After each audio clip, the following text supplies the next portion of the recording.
Holy cow! Coming to you live finally from Tulsa, Oklahoma. It's August the 15th, 2025.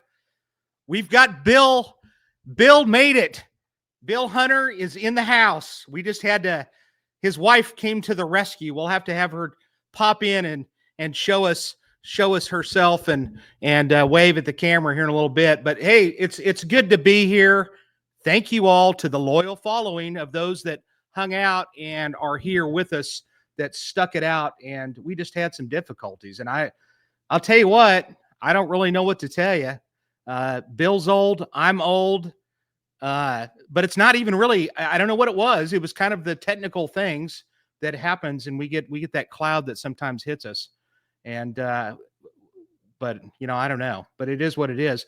It's good to be here. It's Friday night. I love Friday nights. I love guests like we're going to have tonight, because this is actually Bill's, I think it's Bill's second podcast to be on. And what I really love about this is the fact that Bill is one of those cops that, he still works in the industry as I do, and neither one of us want to end up in adult timeout. So we have to, we're going to behave ourselves tonight. But the thing about Bill is he's one of those cops that actually has been there and done it, and actually is somebody that has proven himself out there. And he is a very well-respected police officer with the Philadelphia Police Department. Philadelphia Police, the city is the sixth largest in the country. I think they have over 6,000 officers. And Bill came highly recommended to me from another podcast that I happen to be a guest on, and it's the Sit Down with Jeff Nadeau. I'm going to recommend that also. Jeff does a podcast that's basically a lot of mafia stuff. He talks to, actually, he had Sammy the Bull Gravano on, and he goes, "Hey, listen, there's one person that I would recommend for you, and that's Bill Hunter. He's one of the most well-respected Philadelphia cops out there, and this guy grew up in South Philly." And how he knows him, I don't know, but he knows of him, and that's pretty impressive. So there's the Sit Down with Jeff Nadeau. I highly recommend it. This guy's got a following of like 100,000 people, and he was a lot of fun to be on his podcast, so I'm going to recommend him a little bit. Anyway, let's get to it. I don't want to waste anybody's time, but this is going to be episode number 62. Who would have thought we'd still be here after 62? And thankfully, I've got fans that will tune into this each and every week. Basically, he's a true legend, really, and I'm glad to have him on. I was really shocked that he was able to come on, and he was ready to go. And so, Officer William Bill Hunter is a well-known figure with the Philadelphia Police Department, with a career marked by both dedicated police service and significant involvement in the city's wrestling scene. Hunter has served as a Philadelphia police officer holding badge number 3343 for over 33 years. A significant portion of his career was spent in the Badlands, a challenging area of the city. He was a member of the district attorney's Dangerous Drug Offenders Unit and has served on the SWAT team. So we have that in common. Hunter has authored a book titled Surviving the Badlands, where he shares his experience as a police officer and lessons learned, particularly from the time in the Badlands. The book aims to inspire and guide future generations of law enforcement officers. And I love that. I think that's awesome. And to tell you the truth, I'm going to get it. I just haven't had a chance to read it because I got him on here so darn quick.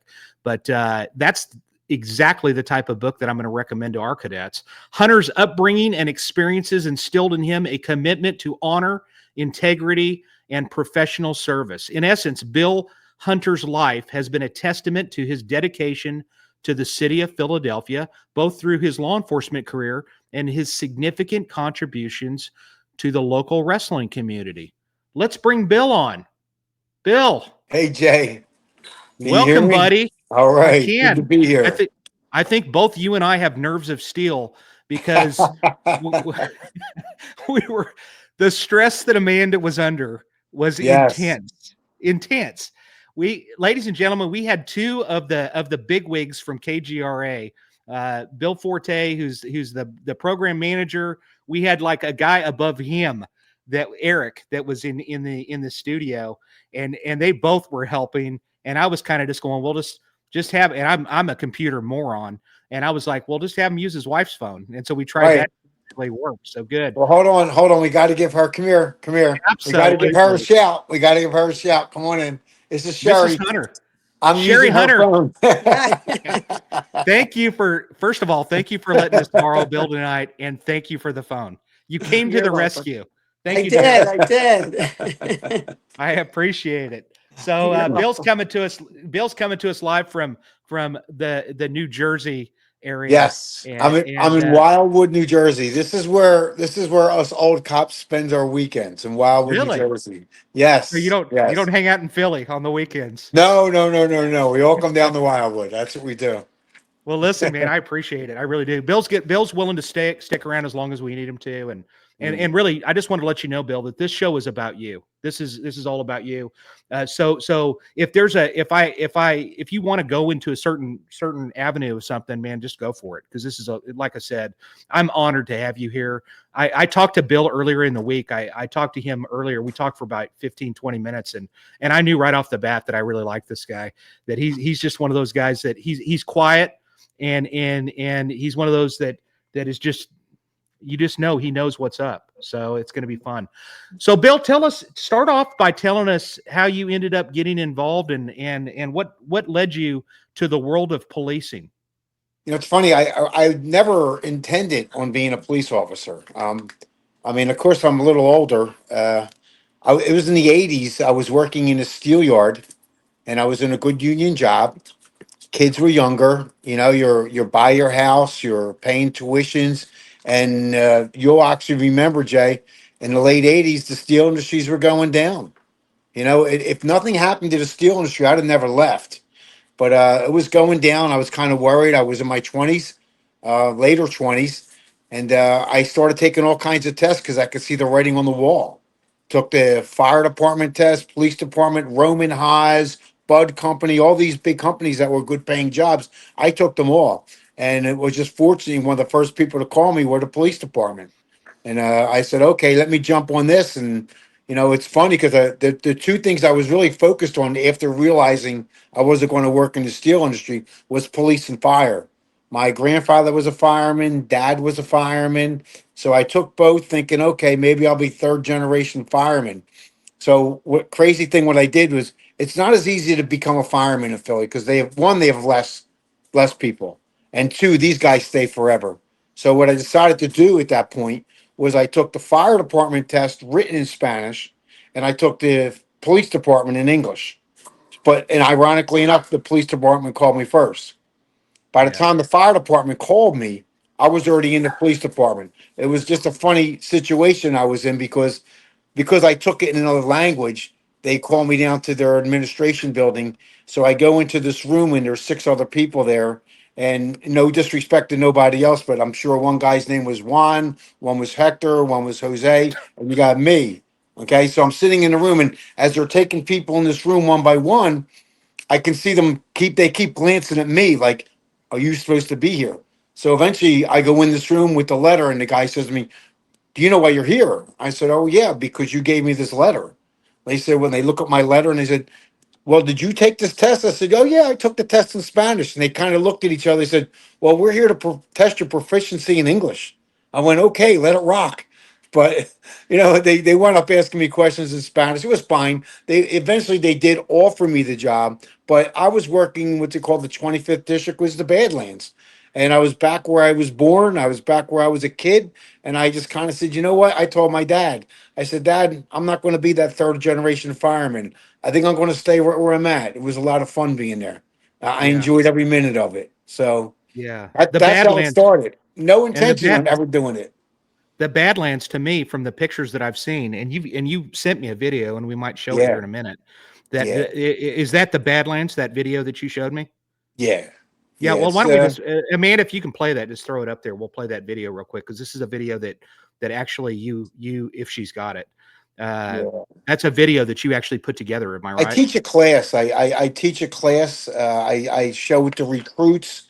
I show it to the new attorneys in Philadelphia, and I've even done judges. I've spoken at judges conferences, And they're really good people, but sometimes they need to see what's really going on. All they do is hear things.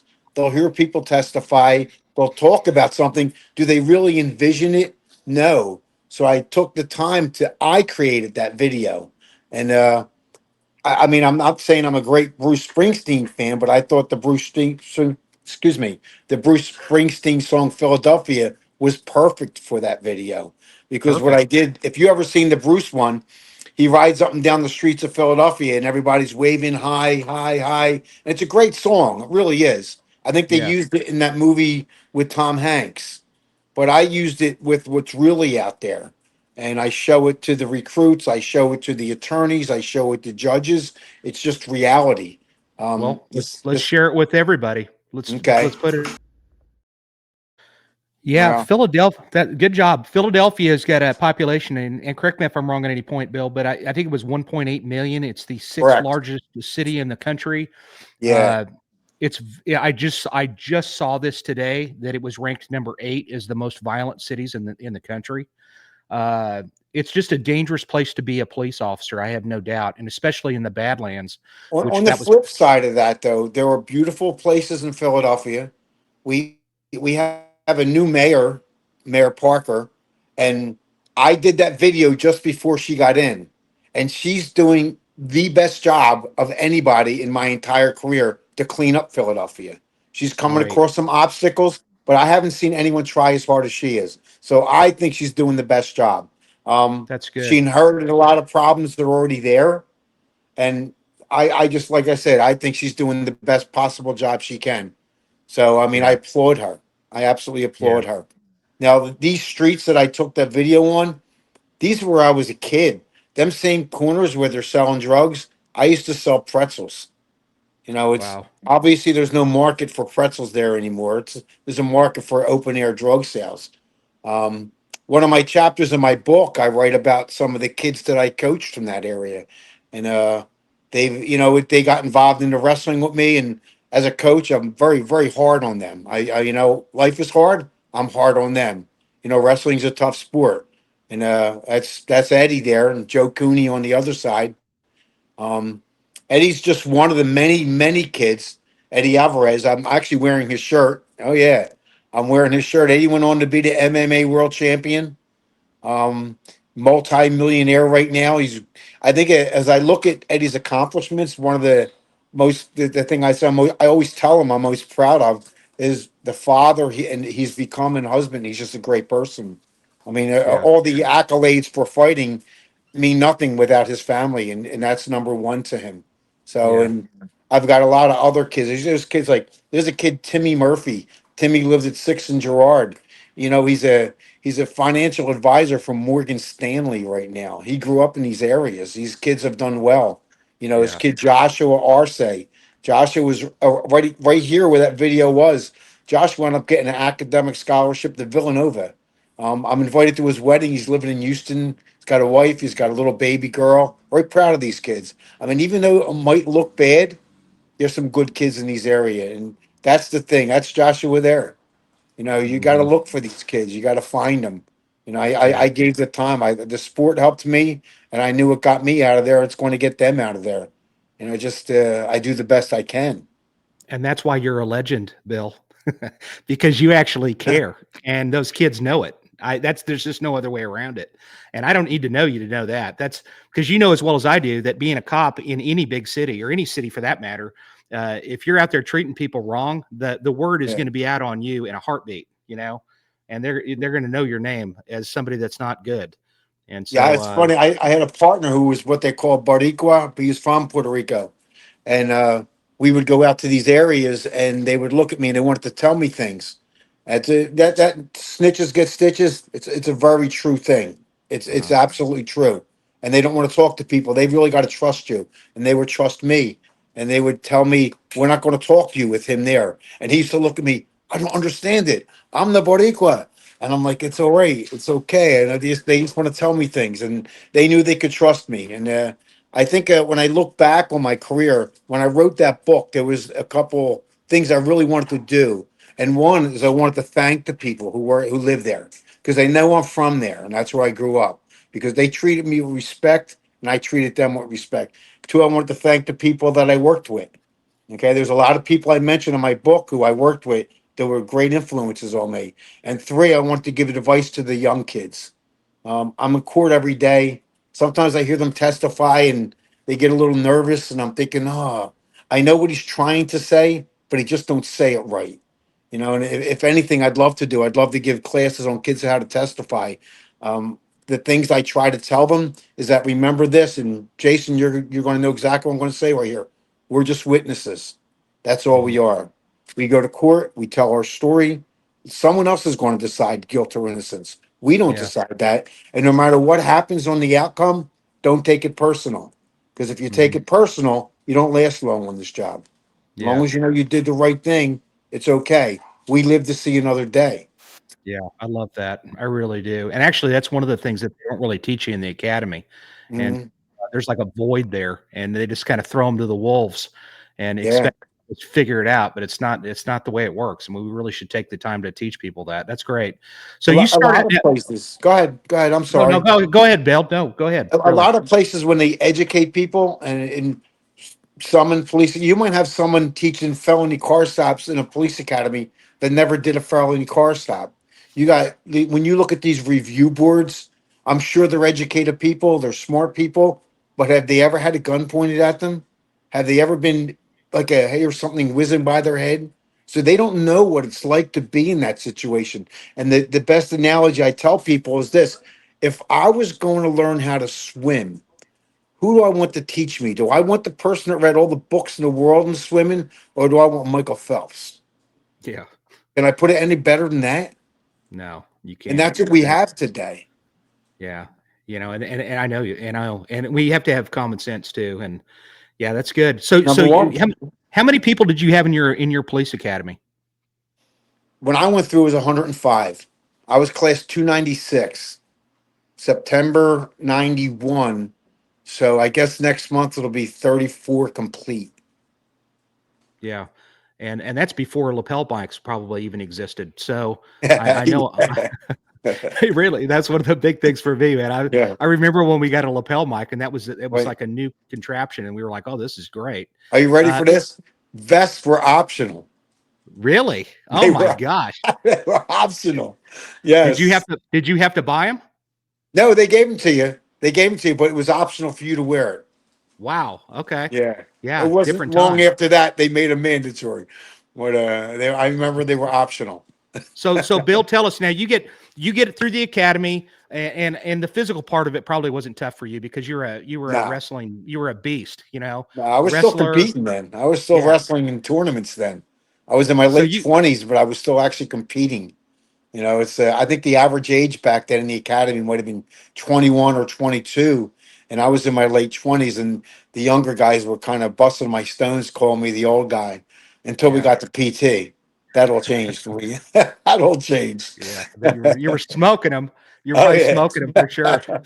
So you get out of the academy, Mhm. and once you get through that, then they send you to what part of the city? And I'd like for you to share what your first day was like, because that's Well, kind of an interesting day. mine was a little different, okay? Because first I went with the transit police, and I was walking a footbeat in the Broad Street subway.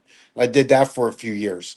The interesting thing there was, I mean, I was right there back in North Philly, the north end of Broad Street, and eventually I transitioned over to the district level Philadelphia police, and I still remember when I'm in that week transition, what I had to do was, I had a revolver, and because that's what I went through the academy with, so we had just transitioned over to Glocks.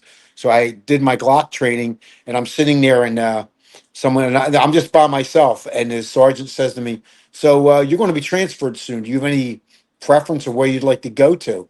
I said, "Yeah, I'd like to go to the 25th district. That's the Badlands." And he kind of chuckled and said, "Well, that might not be a problem." The very next day, transfer came across Bill Hunter, 25th district. So I was kind of happy with that, and Yeah. it was pretty good. And my first day in the district, I was working what they call the midnight. I went right the last out, that midnight to 8, and pretty busy time in that area. But I still remember my very first arrest. So I'm driving around North Philly, and they give it what they call, what a GRM is. It's an acronym for a general radio message. So the general media message was a car just stolen out of New Jersey, and it says make, model, tag number, and I'm looking, and the car is directly in front of me. So I'm like, oh boy, you know how that is. You get a little pumping right here. You're like, oh boy. I'm like, and this is my first night there, but I knew, well, I was a little older. I had a little savvy under my belt. I gave out, hey, this is where I'm at. I'm directly behind that car right now. Gave my location. I kind of stayed with it. Once I seen other lights in the background, then I lit them up. It was no problem. They pulled over. But that was my first arrest in the 25th district. It actually went pretty well, but there was many more to follow after that. But I was Yeah. fair. I was fair to people. Yeah. Yeah. And that I try to be as well. I'll tell you what, my dad gave me the best advice my dad ever gave me is he told me that make sure that your badge he was a highway patrolman in California. He goes, make sure that your badge is the same size it was the day they issued it to you, not 5 sizes too big. There you go. Now Yeah. my first day, I got advice from an old timer, and this is the advice he gave me. He said to me, "Remember this." He goes, "One, that badge don't make you any tougher or stronger." Mhm. He said, "Two, every time you put cuffs on somebody, you're going to have to professionally articulate in front of a judge without making a fool of yourself." He said, "Three, he said, whenever you're in a building and they have escalating stairs or elevators, use them instead of walking." That was the advice he gave me, and I never forgot it.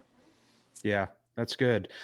So you go from there and you start out and you're working in the Badlands. Tell me, Yeah. is that the south side of Philly or where's that No, at it's North exactly? Philly. It's North Philly. People from Philly know it pretty easily. It's probably in the center. I guess one of my heroes, neighborhood hero, growing up was Joe Frazier. Joe Frazier's gym was right around the corner from our house. So when we were kids, you could walk down the Broad in Glenwood, and there's Mr. Frazier's gym, and he was a gold medalist, a world champion fighter. I mean, so what more do you want in that type of neighborhood? Just an icon. And Yeah. so when we eventually moved out of the neighborhood and 20 years passed, and I go back, what we used to do when I was a kid, we go down to his gym, and you go into the gym and there's a long table there, and he would have juice and cookies and donuts for us while we watched the fights. So 20 years passed, I moved out in the neighborhood. I come back as a cop. One Saturday morning, I'm working. I'm going, oh man, there's Mr. Frazier's gym. So I stop, I go in, I walk in the gym. There's a long table there. There's 25 kids sitting there. There's juice, donuts, and cookies. All them years that man kept that going. An absolute a neighborhood hero, legend there. Yeah. So did you get to meet him? Oh yeah. Oh Yeah. yeah. He when we Yeah. walked in uniform, he treated us like, oh, he's a very, very friendly guy. You know what? I was so happy when the city put that statue up for him.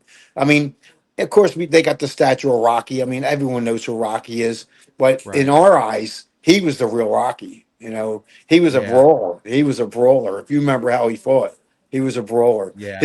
His daughter is a judge in Philadelphia, and every now and Wow. then I have to go testify in front of her. And every time I testify in front of her, I still get butterflies in my stomach.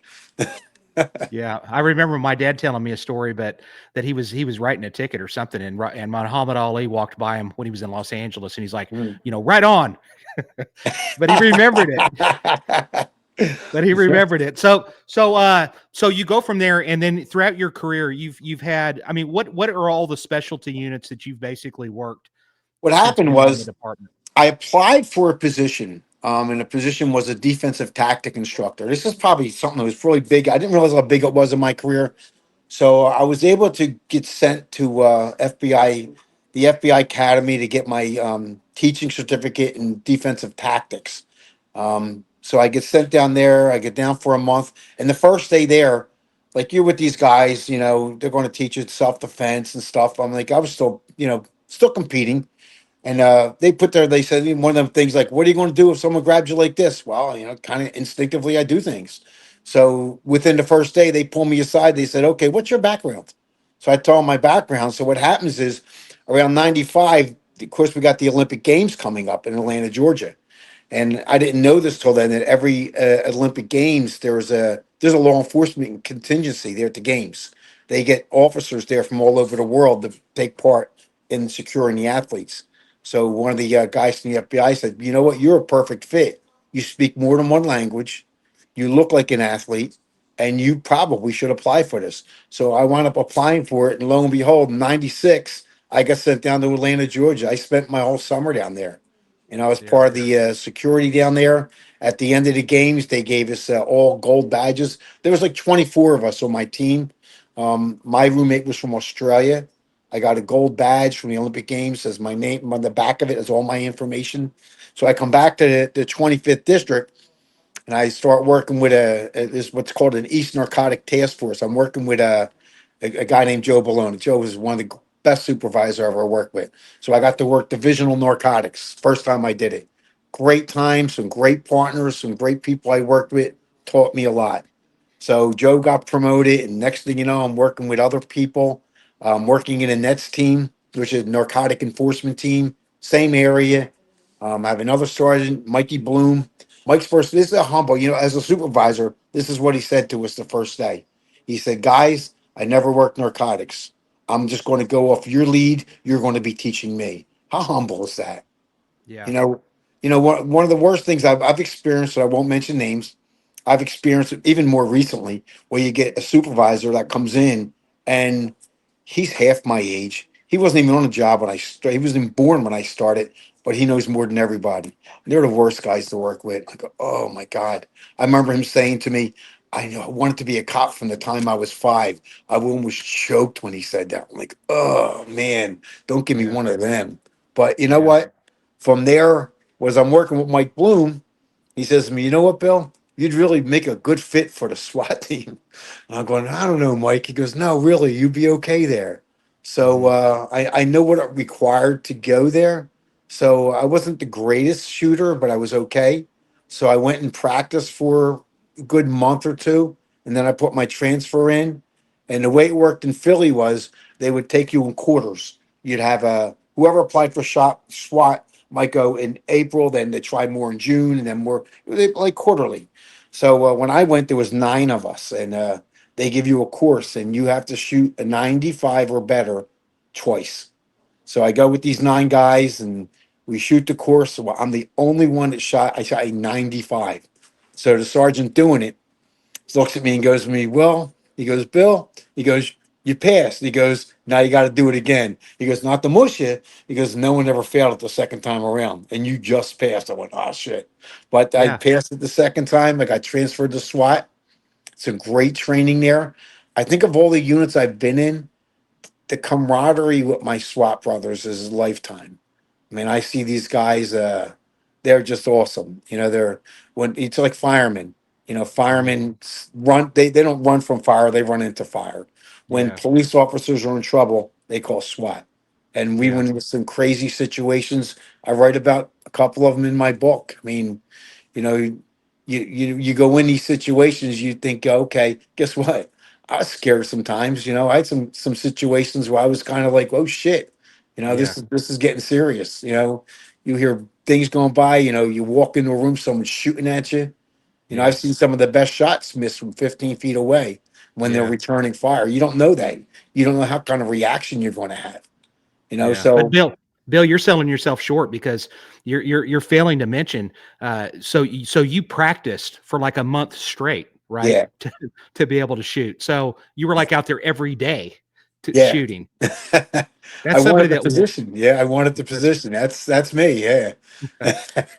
yeah, That's an yeah. So M4. I'm holding an M4 there. yeah, that's cool. That's really cool. Yeah. Now I was in there's a lot of similarities. I started on the department from 28.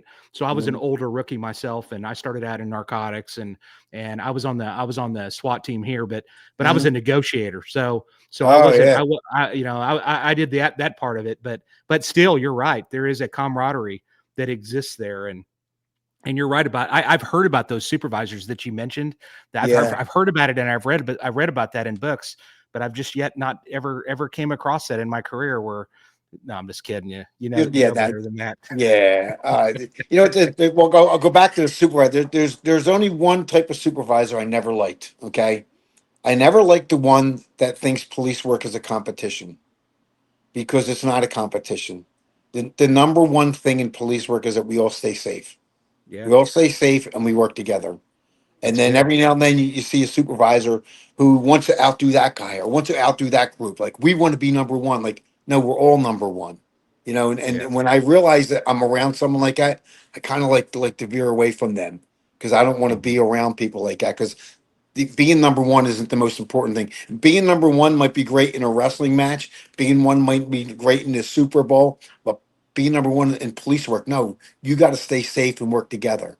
Yeah. Okay, because at the end of the day, 30 years from now, crime's still going to be going on. Okay, it's not going to Uh, stop. Drugs are still going to be sold. Let's all right. stay safe. Let's all work together. And that's one of the things I always told the guys I worked with. We just all got to work together. Be safe. Work together. Work as a team. So what Yeah. happened when I was in SWAT? I'm still part of the SWAT team. I'm in what they call the SWAT reserve team. Like when I'm back tomorrow, I'll be working with SWAT tomorrow down at the Lincoln Financial Field with the Eagles playing the Browns.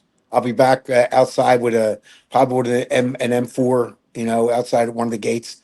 But anyway, so I'm in SWAT and I get a call from an inspector, really good guy, Tommy Nestel, his name is. I liked working with Tommy. He said he's starting his new unit up, and he goes, "I get to handpick my guys, and I want you to be a part of it." This is probably around 2005 or something like that. And I'm like, "What do you say? What do you say to a boss? You're like, sure. You're handpicking me. I want to be a part of it." Well, that was one of the best things I ever did because we did so many great jobs. That's where we did a job where I infiltrated a drug gang, and they had already committed 5 murders in this area, the Badlands. They already committed 5 murders, and we were able to infiltrate one of the people in their organization. And once they realized that he was talking to me, they shot him in the chest 5 times. Okay, he lived. So when we find out that he shot, me and my partner go to Temple Hospital. There he is on ventilators. They're like, Hmm. we don't know if he's going to make it. We're doing the best we can. 4 days later, he wakes up from a coma. He's alive. He's going to make it. So we go to the hospital, and he explains to us what happens. Where he had my number in his pocket, and someone found that number in his pocket, and they realized it was my number. Hmm. So that's when they shot him. So while he's in the hospital, 2 days later, there's another shooting victim. He's the same block.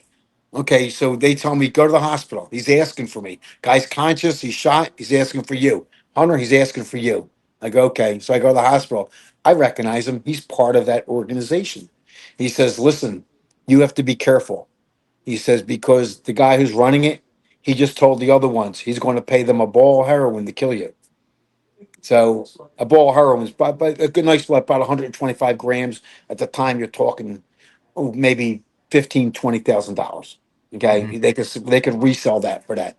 So so now of course they call the district attorney's office. The attorneys are there and the bosses are there, and they say to me, "We want to put a guard at your house. We want." I said, "No, you don't. Don't you dare put a guard at my house. I'm not going to live like that." I said, "You just give me 24 hours. I guarantee you, I'm going to find this guy and have him in custody." Probably took me about 18 hours. But I remember we sat on his drug block. I knew what drug block he ran. The bosses don't sit on the blocks. They come by for their money. That's all. We were probably there for about 12, 13 hours. My lieutenant at the time said to me, "Bill," he says, "let's move on, man. I don't think he's coming out here today." I said, "Lieutenant, it's going to come. He wants his money. This is what they live for." 10 minutes later, he comes pulling up in his Escalade. We all swoop right in. I walk right up to the car, and I remember his name. His name was Miguel. I said, "Hey, Miguel, you looking for me?" And all of a sudden, I opened the door. They put him in cuffs. That trial went on for a long time. They kept continuing. You know how cases go. Continue, Yeah. continue, continue. Probably about 8 years later, while it was still lolling around in court, he took the deal. Never went to court. And he had one of the best attorneys in Philadelphia. We had so much evidence on him. That was a great job. That was, really turned out well. What did we get out of it? Me and my partner, we got a nice meal and a plaque from the Citizens Crime Commission for that. Kind of meager for what we went through, but you know what? That's the Yeah. job we choose. This is what we do, Yeah. That's right. right? Yeah. What did he end up getting? Just out of curiosity. Hopefully, he got wiped out. What was it No, that he? I think he pled out to 24 years. It took a plea for 24 years. The charge was solicitation to kill a police officer. And Wow. All right. we actually had we put people in witness protection where they were hidden away and they were waiting to come in and testify, and they were in that long. And I think that the defense, their their their whole strategy was keep continuing. Then other things hit, like, oh, the next thing you know, they're in this other thing. Oh, he's got a broken leg, or you know what I mean. And then all of a sudden, like they got to the point where you can't continue this no more. And he took the deal for 24 years. Okay. Now you So said something. go Go ahead. ahead, Bill. No, I was going to say you said something. No, go ahead and finish off that statement. I want to hear that. No, I mean it was kind of meager. 24 years. He wasn't going to fight it, so we knew he wasn't going to fight it from the beginning. We did a really good job with our investigative work, where Yeah. dotted our I's and crossed our T's, and everything we did right. So I mean, it went well. It went well. So You said and something interesting. Well, first of all, I wanted to tell everybody, he doesn't just speak one or two. He doesn't speak just two languages. He speaks uh, three languages. well, So my Spanish is really good. Okay, I done. I get used by the state police, the attorney general's office, the DEA. I've done wiretaps for them where I would be the translator for calls. I think they like using me because when they talk about areas in Philly, I know them. They're great guys. Don't get me wrong, they're great guys. But if they're not from Philly and are talking about locations, they might not know that area. I know the area. I'm from the city. I'm going to tell them where they're going. yeah, So it was great experience. Although I will say this, 7 years I was in a wire room. I was completely burned out after 7 years in a wire room. It's not the easiest thing to do. It might sound glamorous and fun. Times it's fun, but man, I was burned out at the end of seven yeah, years. I was ready yeah, to move on. yeah. Some of that's mind numbing. Just listening to that ignorance, nonstop Yeah, ignorance, yeah. all Oh that yeah. jazz.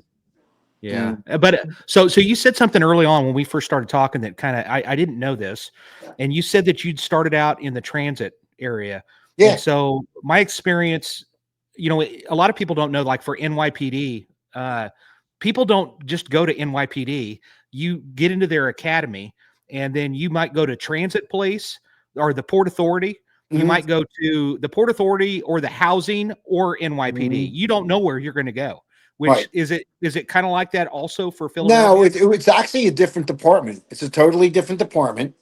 But because I'm MPO, municipal police officer, when I had applied for both, and when the city said, "Okay, are you ready to come over?" I'm like, "Sure, I'm ready to come over." Okay. I guess the difference is when I weighed it out. If I stayed with transit, I could have lived outside the city at the time. But at the time, the city I had to stay in the city. So, but the difference was that there's so many different things to do for the city. You could be canine, you could be SWAT, you could be highway, you could be narcotics, you could be anything you want. There's so many different. You could be crime scene unit. Where with the transit guys, you're walking a foot beat in the subway. I don't care how long you're there, you're going to be walking a foot beat in the subway. Yeah. So when the opportunity came, it wasn't far into my career. It was right after well, not far, but actually it was right after I got back from the FBI training. So I was back a week, and next thing you know, the city gave me that call. I'm like, okay, I'm in. So I went up to the academy. I got the Glock, shot my course. Guy says to me, "Where would you like to go?" Like to go to 25th District, and I was there. That's how Yeah. that happened. That's But neat. after that, let me say where I'm at now. I go to this unit, DDOU. That's where I did my wiretaps, DDOU, where I worked out of the district attorney's office. There were some good guys there. I had a good time there, but I just got burned out from the wire. I was really burned out from the wiretaps. So from DDOU, I met this sergeant named Andy Callahan, and as many sergeants as I talked about so far, Andy was the smartest, the absolute smartest guy I ever worked for. Okay, he just knew how to say things, do things, and he made the job not just fun. He made you want to work, and that's what I liked about Andy. So it was an absolute pleasure working with Andy. Me and Andy are both still on the job. I'm doing something different now because I'm near the end. Andy's near the end, but and I worked with Andy in the FBI, then back to the DEA. What I do now, I guess it was about a month or two ago. My inspector and my lieutenant, Charlie Jackson. Charlie, I work with Charlie, great guy. We're talking about where my career's at now, and I was the narcotics. I still am the narcotics expert for Sixton Arts, which is the federal building, and for the Criminal Justice Center, which is state jobs. And I read the files, and I let them know whether they can prosecute with selling or just possession. But the DEA boss at the time, young kid, didn't feel that I was helping him doing both, being the expert and going there. They said, you have to pick one of the two. I went, listen, I'm near the end. I'll just take care of the court stuff right now. And that's what I'm doing. Now, right Yeah. now, what they call the drop, I have 9 months left in the drop. My exit date would be June of next year. Although I did agree to doing it next year, I'll make that decision when the time comes. I think next year in Philadelphia, it's going to be a really, really busy summer. So I think I'm going to stay, at least stay for that. We got the World Cup. We have the Major League All-Star game. We have the 250th anniversary of America. So it's going to be a really busy summer in Philadelphia. And I'll Yeah. probably be just back with the SWAT team then anyway. So, I mean, I love going with them guys. Even like I said, tomorrow, I'm looking forward to hanging out, put on my black uniform tomorrow, getting that M4, hanging out with the guys. I mean, even the young guys, it's one of them units where there's guys there that weren't there when I was there. But when I talk to them, you could tell the respect they have for me, and I have the respect for them because we walked in the same shoes. Yeah. What a special time to be a cop in Philadelphia, with the Yeah, history and for the yeah. 250th birthday of the Oh, country. yeah, Pretty yeah, epic, man. That's going to yeah. be really something special. So Mhm. so you're doing your thing and you're doing that, and is that unusual for cops to stick around for as long as you are? I mean, because we You're talked right. about this briefly, because like Yeah, NYPD, it seems like a lot of those guys they get out of there after 20 and they're yeah, gone. Which I yeah. have a hard time wrapping my head around that, 20 years, but a lot of those guys are out. So what about there in Philadelphia? I like it. Like I said, one of the things I said early on when we were talking is I don't take it personal. I don't look at the criminals and let's say I go to court, I do a great job, and some judge finds or an attorney finds this little technicality. They Mhm. go, I'm not kicking over trash cans. I'm not Yeah, jumping off. I'm like, okay, I learned a little bit. Okay, maybe I won't let that happen again, but I don't get mad about it. I don't take it personal. I don't. I think that's what's helped with my longevity here. I don't like. I realize that 20 years from now, this is still going to be going on. I'm going yeah, to be going, and this is still going to be going on. So I don't take it personal. I think one of the things I'm looking to get involved in now is that I was already approached by the school districts in Philadelphia, the both public and Catholic. The numbers to get in the police department have gone down. So, like I said, I was in a class of 105. I think I heard the last class had 40 or 45. That's significantly different. So, what the schools are trying to do now, and I've actually already helped them out a little bit, is they want to institute a curriculum that mirrors the police academy to get those kids to go that way. mm, And I'm thinking to myself, what a great idea, not just for to get kids to gear that way, maybe to bridge that gap between young kids and police officers, because they're going to be taking classes that they're going to be getting in the police academy. Maybe they'll understand why we do what we do. yeah, So what I recently did was for the Philadelphia Public Schools is I wrote their curriculum for them and I sent it in to them. They actually offered me the job to teach at one of the schools. They want to start at one school this year and hopefully open to other schools. And the reason I turned them down was because I want to finish my drop. Finishing the drop is financially rewarding. I mhm, mean, we're talking a whole year of not just a police salary, a whole year of that drop check going in. So yeah, if I was to walk away, I'd be cutting the drop short. So they said to me, well, would you help me with the curriculum? And that's what I did. I helped them with the curriculum.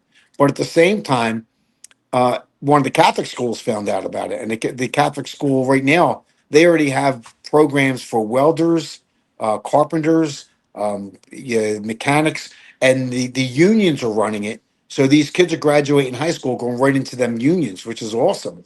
Well, they want to add the police thing too, but that wouldn't be till next September. So I got some decision making to make before now and the end of my career. Which one I'm yeah. going to go with. It doesn't matter to me. I think it's a great idea, and I just like to be a part of it. I think No, I it's think that's great. And actually, I'm glad to hear that they're doing that there, because they're kind of doing something similar to that here in Oklahoma as well. Their yeah. vo-techs of today, man, are it's Oh it's yeah. like it sets these kids up, man, for Yes. life, for a career, and it's really amazing. And the No, amount of money that they put into these programs is incredible. So I went to night school. I went to night school at Temple, probably for like 8 or 9 years. And I still remember with tuition was costing me like 26 or 2,700 a semester. But I had to carry between 8 to 10 credits because I had to keep my part-time student status up. But now, okay, I mean, I really pay that off very quickly. Nowadays, the difference is this: these kids who can't afford it, who aren't on scholarship, and they're not having mom and dad pay, they're taking loans out. They're graduating college $200,000 to $300,000 in debt. Yeah.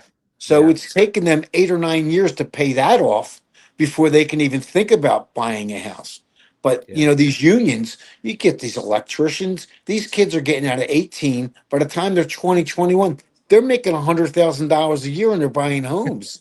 I mean, Yeah. You're maybe right. that's the better way to go right now. I That's mean, right. buying a home is number one in America. Once you buy That's your right. home, you're set, and Yeah. and that's the root. Go to them, right now, because the tuition's so high. I mean, I don't want Yeah. to No, badmouth you're the right. politician, but I remember one of the politicians saying he wants to make college free. Like, there's no way you can make college free. What do you think? Professors are going to work for free and maintenance people are going to work for free? No. No, Someone's but I going to think, pay for that. but I do think that it can be made a little cheaper. Oh, I think absolutely. I think that Absolutely. when these colleges have hundreds of $1 million in sitting Yeah. back in endowments and stuff and whatever else they've got going on, that's just crazy. But I'll tell Yeah. you what, I can relate to that too. It took me 9 years to get my bachelor's degree, Hmm. and I don't remember my parents ever paying one red cent on it. I Right. mean, college wasn't part of my DNA, man, and it I was working full time in school. I that's mean, right. working full time a job, Me going the too. nights and coaching wrestling. I mean, Yeah. during the semesters, I would probably leave my house about 7 in the morning. I'd go work in this steel yard. Okay, I'd go coach my wrestling team for 2 hours and then jump on. I used to jump on this bus called the 3 bus. I used to catch it at North Catholic. So I would catch this 3 bus. It would probably take me about 35 minutes to get to Temple. That's when I did all my schoolwork. I would leave my car at North Catholic. That's the school I coached at. So I would leave my car there, get on the 3 bus, and I would do all my work on the back of the 3 bus. And when I got back on the 3 bus to get back to North, I would do the rest of my work. That's how I Right. got my work done. I had no time to do schoolwork. I would Man, I do all my believe it. writing. That's it. I believe it because for me too, man, I even took a couple of classes where I did the whole class over the weekend, 3 college Yeah. credits, and I Well, finished it over the weekend because I bought the yeah. right book that had all the answers highlighted in it. And I mean, you What know what I mean? It was just like crazy. I did you think my ever last take? semester, well, my Did you last ever take? semester, I think go ahead. Did you ever take the summer classes? I The didn't stop. It was a Hey, constant. exactly Oh, it right. was my it was Every it now was and my then I life. would take a Yeah, summer class. It would be like 3 weeks long, and that yeah, was it. It was like, yeah, I'll take them credits for 3 weeks. It was so like hurried, but you got it done. You got it yeah. done. And I'll ask you So a question you probably get asked all the time from people that are outside of Philadelphia. But did you ever meet Sylvester Stallone? yes, yes. And yeah, I mean, what was that like? Were you Oh, living in even Philadelphia when he's running up and down the streets and filming Rocky? Yes, yes. I was in high school. I was in high school when the Rocky movies came out. Um, just from being in Philadelphia, he's an icon. Like going to Eagles games, he'll show up at Eagles games. I think one of the coolest guys I ever met. Though I remember working this set. I was a young cop working this set of 12 Monkeys. Okay, right? You ever seen the movie 12 Monkeys? Bruce Willis. Yeah, I've Okay. heard of it. Yeah, Oh my God, he was one of the nicest guys I've ever met. He was really. so much. He made sure we were fed. He's like, it'd be really nice. I don't want to mention who his wife was, but she was mean to us. But he was the nicest guy ever. Yeah. Well, Sylvester Stallone, he's the Tulsa King, Mhm. and so I have not met him. I'd like to. I've Yeah. heard Oh, he he wouldn't hates. remember meeting me. I've made it like you're there with a whole bunch of people. But Yeah, no, of course. Well, I'll tell you what, mhm, I've heard he hates the heat here, when he's mhm. had to film some of the seasons here because he's just not used to that heat. Oh But yeah. yeah, I bet he would. I bet that was just incredible to watch that as a kid or Oh even yeah. as a high schooler, man. I mean, what pride it brought to your city. Now Pretty you've seen the amazing. Rocky movie, right? Oh, Okay. I've seen them all. So I've seen them all many okay. times. The Believe me. the very first Rocky movie, Rocky's running across a bridge in Kensington. He's got about 50 kids running behind him. Yep. Yep. Okay.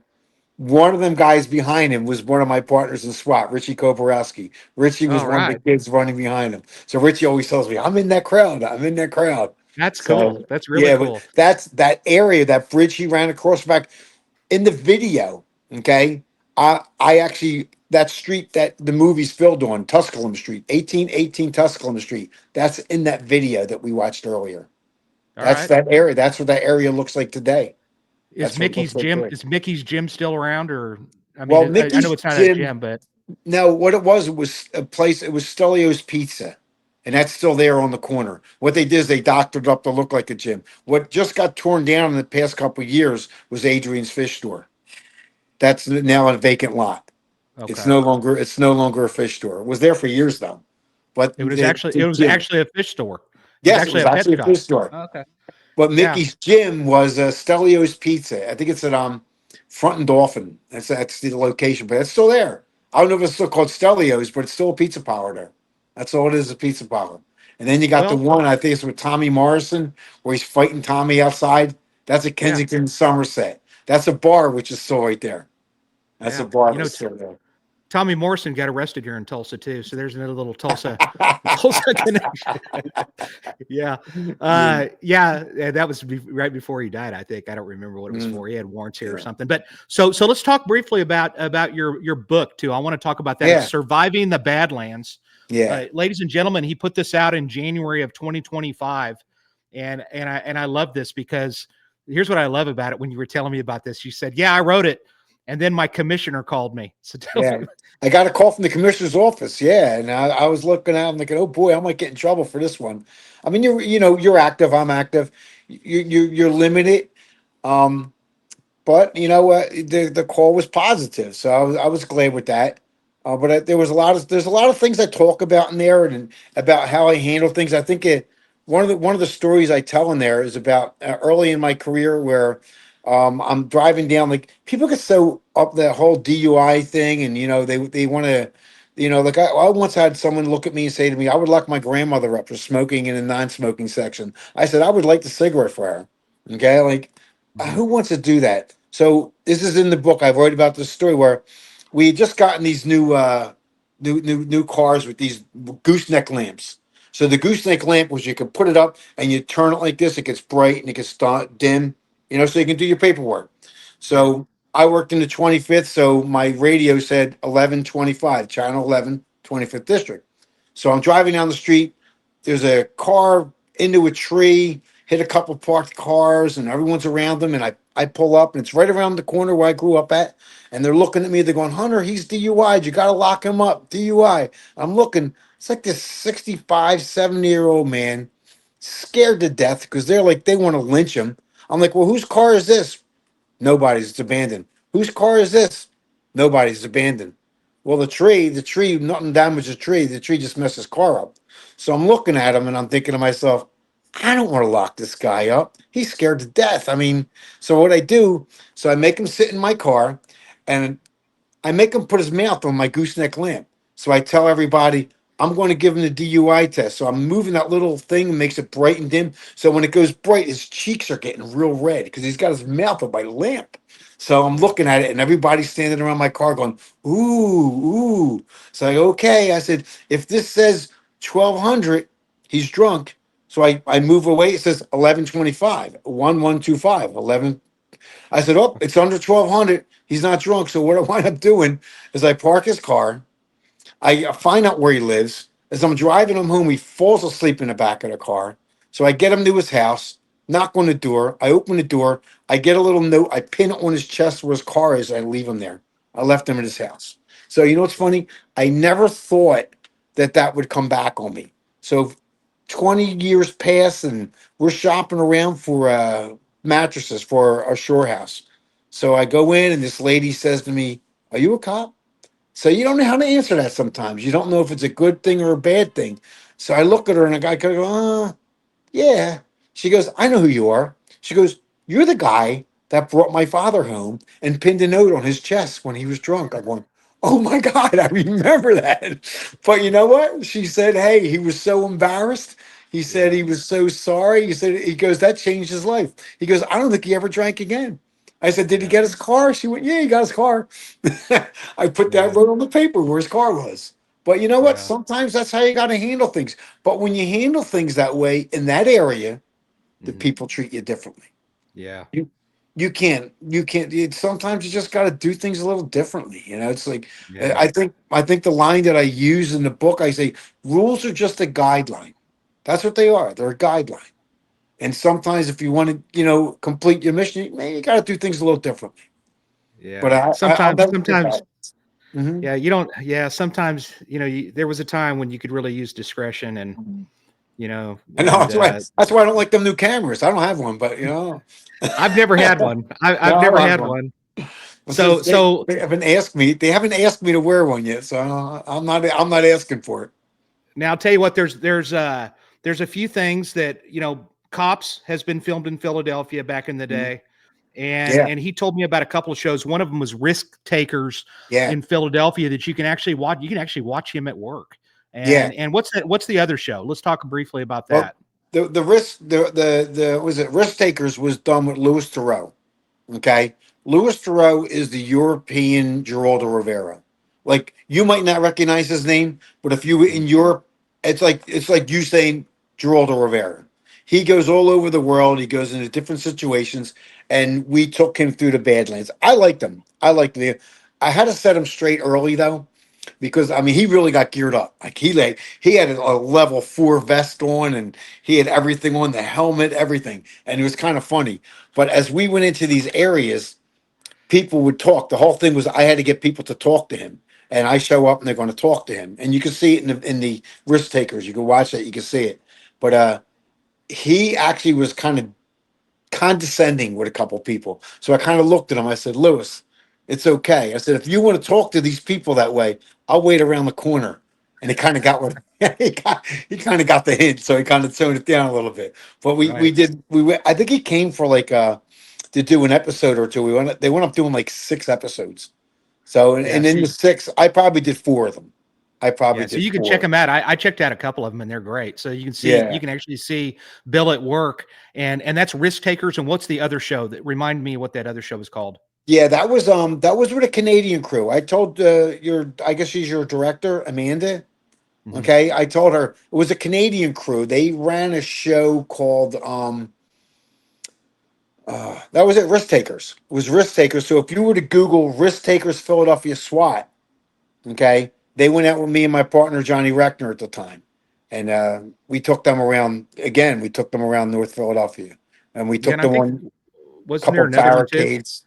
That was it. It was a with law and disorder. That's it. Law and Oh, disorder in that's right. Philadelphia. Law and Yeah, disorder in Philadelphia is the one with Louis Theroux, and then Risk Takers Philadelphia SWAT is the other one. yeah. So I mean, So it's check funny. them out. You can go on a virtual ride along with Bill. So Yeah, check yeah. those out, and they're That's actually some on fun YouTube. stuff. That was some fun Yeah. stuff. No, Mhm. that's fun. I bet you got recognized a ton by a lot of Yeah. people living in that area for sure, and that's fun too. Well, that's why Uh, they sent him out with me because they knew that I knew all the people out there, and the people would talk to them if they were with me. If they went out with someone who's not from that area, I mean, I truly believe there's certain things that maybe people not agree with. I agree with diversity. Okay, when you look at an area like North Philadelphia, how could you bring in someone who grew up like in the sticks, let's say the Pocono Mountains, and say, here you are in North Philadelphia now patrol? They don't know the people there. They don't know their needs. They don't know how to communicate with them. I mean, they can eventually learn, and not to say they can't learn it, but right off the bat, I mean, I was that's why I was so fortunate. They put me right out to my first night in the 25th district. It wasn't like they said, "Here's your training partner," or "Hey, ride with this guy." No, they said, "Hey, you're 2513 car tonight." I had to turn to somebody and say, "You got a key?" I didn't even have a key. So I was all right with it though, because I knew the area. I grew up there. yeah, So, yeah. I was like, I'm okay with it. So, and Which then, is like I saying said, something. Well, a lot of the cops coming out of the academy, from when I was listening to the Good Cop Bad Cop podcast that you were on, the one before this, yeah, where a lot of cops didn't even have cars, man. They had to right. go just hit the streets, and so you Yeah, were lucky enough to get a car. yes. And do they have you guys get take home cars now? I would assume, right? No, Oh, no, really? Okay. no, no. When I was working with the DEA and the FBI, they gave me a take home car.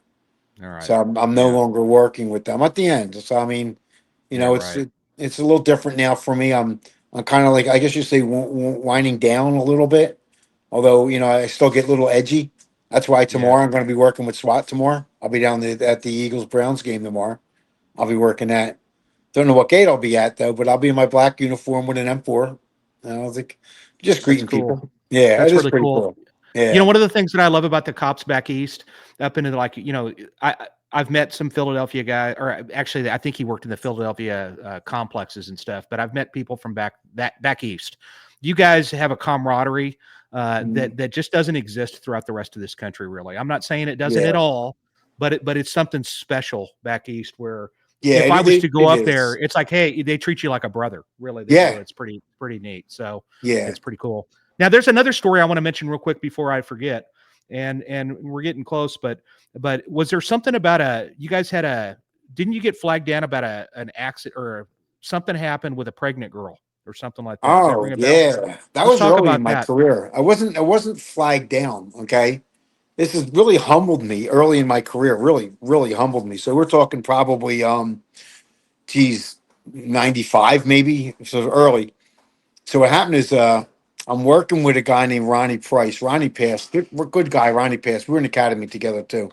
But we heard the gunshots. We just heard it wasn't like pop, pop, pop. It was automatic weapons. So we weren't far. We pull up Ninth in Indiana, ironically, a block away from where I was born. You know, I lived at Ninth in Somerset or Ninth in Percy, right in that area right there. We pull up in the corner, and there's a guy sitting in a car. This car is just riddled with bullets. When I say riddled, it's all over. Like if you ever remember Angelo Bruno, like the way it was a Philadelphia mobster was killed like that. So he's just head back, big, huge guy. And about 20 feet behind him was a woman. And she was face down with an ice cream cone in her hand. So now, you know how we're trying to secure a crime scene. There's 100 people out there. It's probably 11:30 at night. There's 100 people out there, 200 people. And we're getting shoved around. There's only me and Ronnie. We're trying to secure this guy in the car, secure the woman on the ground.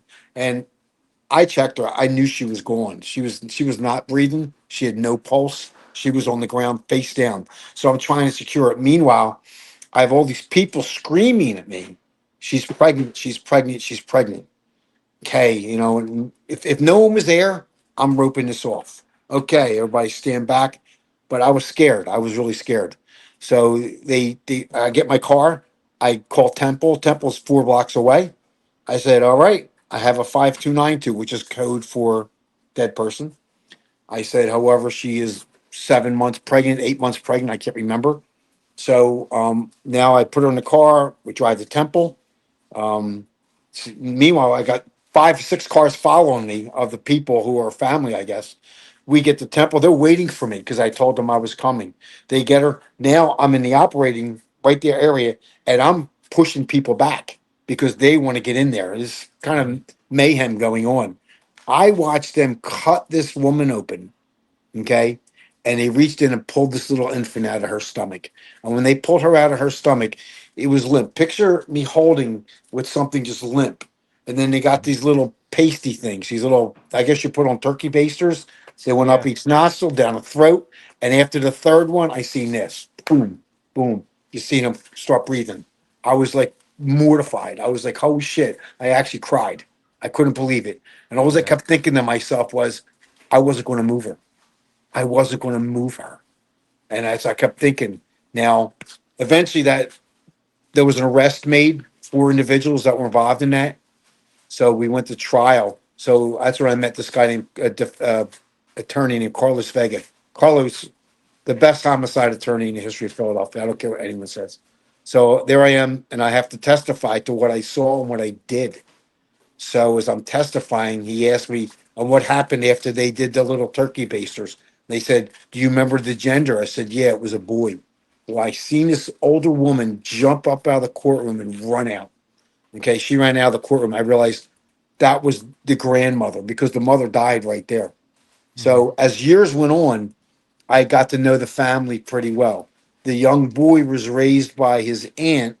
I can't remember her name. She moved to Jersey, and the father and mother still lived here. So every time I seen them, we had this little bit of a relationship.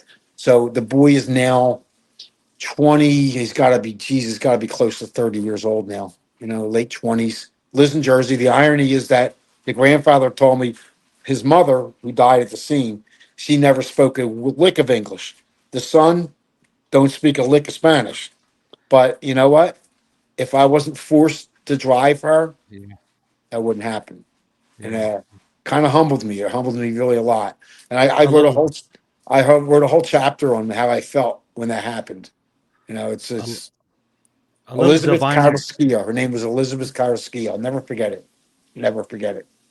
Yeah, that's Mhm. a little divine intervention. I mean, Oh yeah, golly, wow, yeah, wow. So, and then the thank you for sharing that story. When I heard that earlier, I was like, oh my gosh, that's one of those monumental moments as a cop that you yeah. just And I don't was forget. young. I You know? was young. I was early in my career. Early in my career. So I was like, Yeah. holy shit. Man, that just Hopefully blew he's me doing away. well in life. Although I got a And funny story, right? yeah, So please, here's a good one. Do you ever deal with people with Alzheimer's? from time to Okay. time. Okay, so here we go. So it's about 3 o'clock in the morning. I have court. What happened back then, I don't know if they still do it. If you have court and you're working midnight to 8, they let you go home about 4 o'clock, get some sleep. So my sergeant calls me in. He says, "Listen, come on in the headquarters." I go in the headquarters, and you got the drug dealers there, and these old couple there. He's probably 80, she's probably 80, and the drug dealers walk him into the district saying something's wrong. They don't belong out here. They're going to get hurt. So you know what? They did the right thing. So my sergeant says to me, "Hey, Bill, take them home. When you take them home, you can scoot out, get some sleep for court tomorrow." I said, "Okay." So I talked to the guy. I get out of him this address. Okay. So I put him in the back of my car. And as I'm driving, they're like necking. They're like, you're talking console hockey, everything. They're in the back seat. As I'm trying to talk to them, all they're doing is kissing and hugging. So I'm like, oh my God. So I get them to the house. The guy gives me, it's within the district. I go knock on the door. What I'm not going to do, they're still in the back seat. This guy answers the door. He's looking at me going, I have no idea who that is. I'm going, well, that's the address he gave me. He goes, I have no idea who that is. So now I go out to the guy. I have to interrupt them, separate them for a second. I ask him if he has ID. He's got this wallet on him. I open up the wallet. There's an address on it. Totally different part of the city. So it's a pretty good ride. So I let them know, listen, I'm going to take the guy home. He don't live here. He lives in another place, another part of the city. So now I drive up this other part of the city. As I get there, there's a light on. I knock on the door. Guy comes outside. He says to me, "Oh my God." He goes, "We've been looking for dad all day long." He goes, "We were so worried about him." I said, "Well, he was in North Philly. He took me to this house on D Street." He goes, "That's the house you grew up in." I went, "Oh, okay. That's where we went first." Here I am. So the guy walks down to the car and he's still in the back seat kissing. He says to me, "Who's that lady with him? My mom's going to kill her." I went, whoa. So now I'm like, what the hell's going on? Now I don't know who the hell this lady is. Now I got to figure out where she lives. So we walk him in the house, and now this lady, I'm like, who the hell are you? So she lives in another part. I didn't get home till I got home at 6 o'clock in the morning. So I Oh really my didn't get much God. sleep. But you know what though? I was a good laugh. It was definitely Yeah. a good laugh. No, for But sure. that was Hey, my finally, I'm first just dealing with Alzheimer's. for just real curious. I'm curious. Is what's your advice for the young officers of today? Because I'll tell you what. Well, first of all, what are you noticing about the young officers of today? That's just something that if you could correct, what would it be? And what would if They're that's apprehensive. They're really apprehensive because I think there's a fear of doing the wrong thing. So and I like I said, I'm in court every day. I hear them testify, I hear them present their cases, and they just need to be polished up a little bit. You know, early in my career, I get up on a stand and you get beat up by a real good defense attorney. And in Philadelphia, trust me, we got some great attorneys. And Mhm. we got Lou Savino, Jeremy Alva. These guys are really, really good. And early in your career, you get beat up with these guys. One or two things are going to happen. You can say, I'm never locking nobody up again because I'm never going to put myself in that situation and go, that's never going to happen to me again. And you learn Mhm. how to present a case. You get up on the stand, you present your case. The young guys aren't doing a great job of it. I think mostly because I think the people teaching it probably never been up on that stand. It kind of goes back to that analogy I used earlier. You want to learn how to swim? Who do you want? Someone that Yeah. read all the books on swimming, or someone who actually you want Michael Phelps? Our error, I'd say Mark Spitz. The young Yeah. kids, they probably know who Mark Spitz is. So, Yeah. Well, but my advice, I don't even think that's their kids part of do, my to be honest advice. with you. The other Yeah. advice I think I might have said earlier, don't take it personal. It's not Yeah. personal. Do your Yeah. job, do it to the best of your ability. And if Right. it gets thrown out, it gets thrown out. It's not your Yeah. fault. It really isn't. But the most important thing is that everybody works together and we work as a team. Yeah. And treat people right. I mean, I'm not advocating Oh back yeah, rubs in the community. I'll Be say hi safe, to their homeless but guy. I don't yeah, care. it doesn't say anywhere in the rule book that you can't be nice to people. Be Right, as nice as they exactly allow right. you to be. Yeah, that's right. That's right. What's that old That's saying? gonna You attract more bees with honey than vinegar. that's right. That's right. Right. And I think that I that's used one of to those walk things. through the cell room early. I used to walk through the cell room. I walk in the cell room and there'd be probably 15, 20 cells. And I'd walk around and I'd grab a couple bottles of water. With the water, they were there. And I'd walk in, I walk up, hand them water. Hey, how you doing? How you doing? Next thing you know, they want to talk to me. I mean, just Yes, being, they don't, I didn't have to do that. But you know what? no, That opens doors. Stuff like that opens doors. that's right. There's an Right. extra sandwich here. Give that guy the extra sandwich. Someone didn't want to give it to him. They That's they right. remember that. They That's remember right. that. They sure do. So if somebody wants to explore the Philadelphia Police Department in reference, I'm sure they're hiring nonstop. Oh yeah. And so, and I've told people this all the time, there's no time like the present. If you're interested in a exciting career in law enforcement, believe it or not,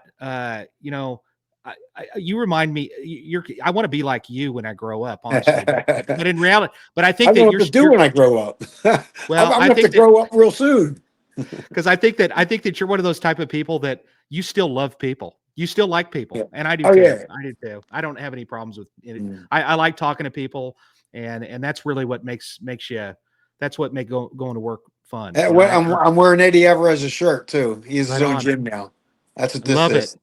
Love it. So, ladies and gentlemen, I've really enjoyed this, and I think that Mm. you're definitely one of those type of people. Is there anything else that you want to add to this epic podcast? And man, thanks a lot, Bill. Jay, I I appreciate could you talk to you for contacting me. I do. I I could talk appreciate to you you for hours. contacting me. The funny thing about the book, it's just something I always wanted to do. I talked about it. Some people talk about doing it. I did it. I did it. And I didn't expect for like 3 weeks it was the number one selling book on Amazon. I Nice. mean, it's done. You don't make a lot of money off books. You don't No. become millionaires unless you're Stephen King. Okay. Yeah. I mean, I'm lucky I made it. It probably cost me like $1,600 to do it with the publishing, with the editing, the printing. I got everything done, but I wrote it all myself. I didn't have a ghostwriter. I did it all myself. And I'm lucky if I got double that back. So it's not like you make a Really. ton, but you know what though? I think there's a strong message out there for people who want to explore this career and for the ones that are on it. And of course, I thank a lot of people, including the Yeah. people who live in North Philly. No, that's good, man. I can't say enough about just the fact that you sat down and actually wrote it. I mean, we all talk about it, but you actually did it, and that's something that takes a lot of discipline to be able to do. And I love the fact that you've got a message in there, so I'm definitely going to take a look at it and I'm going to read it. Ladies and gentlemen, I'll tell you what. Just to let you know, the merchandise did drop. Amanda's got a link for it. The merchandise, if you wanted to get something from this show, like a mouse pad or whatever. It certainly goes to a good cause. It makes the show better, and take a look at it. There's some of that stuff that's on there. I love the drink glasses. I think the drink glasses are really epic. I think some Mhm. of the stuff is really cool looking, and then there's some of that stuff that's going to disappear in a near future because it doesn't look like me. But yeah, there's some really cool stuff. So check it out if that's something that you're interested in. It certainly goes to a good cause. I want to remind people to like and subscribe this channel. Bill, I'm going to send you a link to Yeah, this, thanks. and Thanks, Jay. I want you to share it with everybody that you know, and hopefully it'll go viral. And I don't make any money, but this is my healthy hobby. And honestly, the best part about doing this podcast is meeting people like you that now I have in my stable of friends. And if you ever have anything, you ever find yourself out this way, then I'd be upset if you didn't give me a shout. So Absolutely. I got your number now. that's right, you do. And so, ladies and gentlemen, I can't tell you, thank you all so much for your patience. Remember to like and subscribe. Go to my Detective Jason White YouTube page, Detective Jason White YouTube. You can find me at Detective Jason White on Facebook. You can go to Instagram, Twitter. I'm very accessible. You can find me. If you want to watch me speak, remember November the 21st, I'll be in Fort Smith, Arkansas at the U.S. Marshal Museum. Remember, we sold out 300 seats the last time, and all of that goes to a good cause. It's a very, very small price. And believe me, I'm not getting it. It's going to the museum. And that's 2 hours of epic homicide stuff. I mean, I do the real deal. So it's something that the people that went to it last time, they loved it. It's November the 21st, because I get asked all the time, do you ever speak to the public? Yep, that's one of them. And that's where to catch me. And also, if you're a homicide detective, or I don't care where you're from, if you're a death investigator, crime scene, or anything along that line, I'm on the committee for the Homicide Investigators of Texas, and I'm an Okie, so that says a lot. Take a look at that, and if you're looking for some incredible training, we're gonna have some. It's gonna be really dynamite this year. So take a look at that, and that is something that I highly recommend. And man, I can't thank everybody enough. Next week, you might know this guy, Bill. Next week, we're gonna have Mark Lamb, Sheriff Mark Lamb. He's probably one of the most recognizable sheriffs out there. And he's coming on next week, and he's also an author of a book. I need to write a book. Maybe I can join the ranks of all you guys. So anyway, buddy, I can't thank you enough, seriously. Thanks, and then Jay. the week, My and pleasure. then the week after, absolutely. And then the week after Mark, I'm not going to mention it right now, but we're going to have one of the most well-known. He's the lead detective on one of the most well-known serial killing cases in this country. And so that'll be something special as well. Ladies and gentlemen, catch us. Thank you for your patience, and thank you for just being loyal fans and sticking around for the 30-minute delay that we had. But it wasn't his fault. It's just the technology. That's the way it works. Yeah. And but that's what it is. Thanks a lot, Bill. I appreciate it. Jay. Thank you. We'll be in touch, Jay. We'll keep in touch. Don't hang out until afterwards, and take us out, Amanda.